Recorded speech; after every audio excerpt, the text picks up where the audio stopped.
Gedung gereja, biasanya dibangun di tempat yang mudah dijangkau oleh jemaatnya untuk beribadah. Namun ada beberapa gereja yang lokasi pembuatannya berbeda dari biasanya, gereja-gereja itu diantaranya. Yang pertama, Gereja Our Lady of Rock. Gereja ini terletak di Teluk Kotor, Montenegro.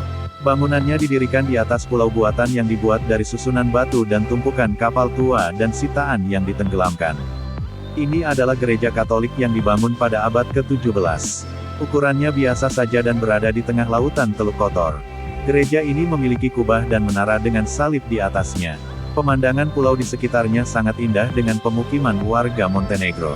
Untuk pergi beribadah, warga harus naik perahu atau speedboat dari tepi pulau menuju ke gereja tersebut. Yang kedua adalah Gereja Santuario Madonna della Corona. Gereja tersebut terletak di tebing batu Baldo, Italia. Di abad ke-10 tempat tersebut merupakan sebuah kapel tempat bersemedi para biara yang didedikasikan untuk Bunda Maria.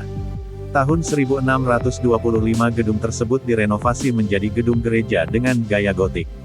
Gereja Santuario Madonna della Corona kemudian diperbesar pada tahun 1899. Pada tahun 1975 hingga 1978 gereja tersebut kembali diperbaharui yang kemudian bergelar Basilika Minor pada tahun 1988 saat Paus Yohanes Paulus II mengunjungi gereja ini. Untuk beribadah di gereja ini, jemaat harus melalui jalan setapak yang sempit dan terjal di tebing batu. Gereja dengan lokasi yang unik yang ketiga adalah Borgund Stef di Norwegia. Gereja ini terbuat dari kayu dengan ornamen naga yang bernuansa Viking dan dibangun sekitar tahun 1180 hingga 1250.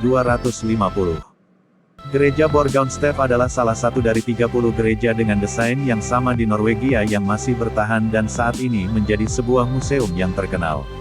Ini adalah salah satu bukti sejarah masuknya kekristenan ke Norwegia pada abad ke-10 yang membangun gereja dengan menggabungkan kebudayaan yang saat itu menganut kepercayaan pagan.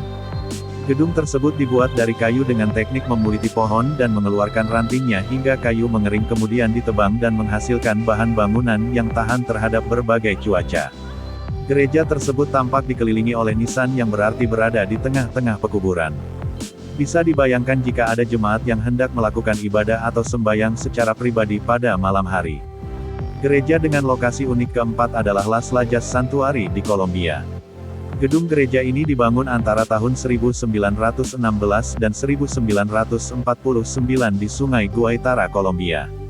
Gereja ini berdiri sekaligus menjadi jembatan setinggi 40 meter dengan air terjun di sekitarnya.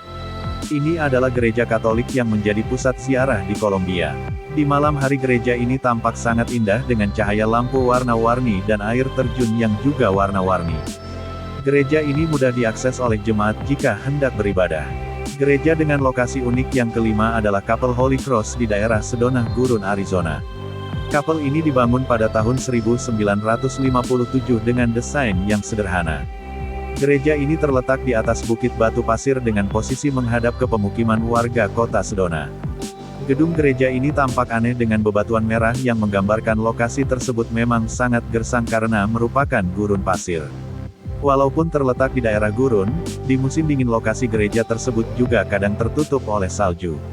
Untuk beribadah di Kapel Holy Cross jemaat harus mendaki ke Bukit Batu. Itulah 5 gedung gereja dengan lokasi pembangunan yang unik.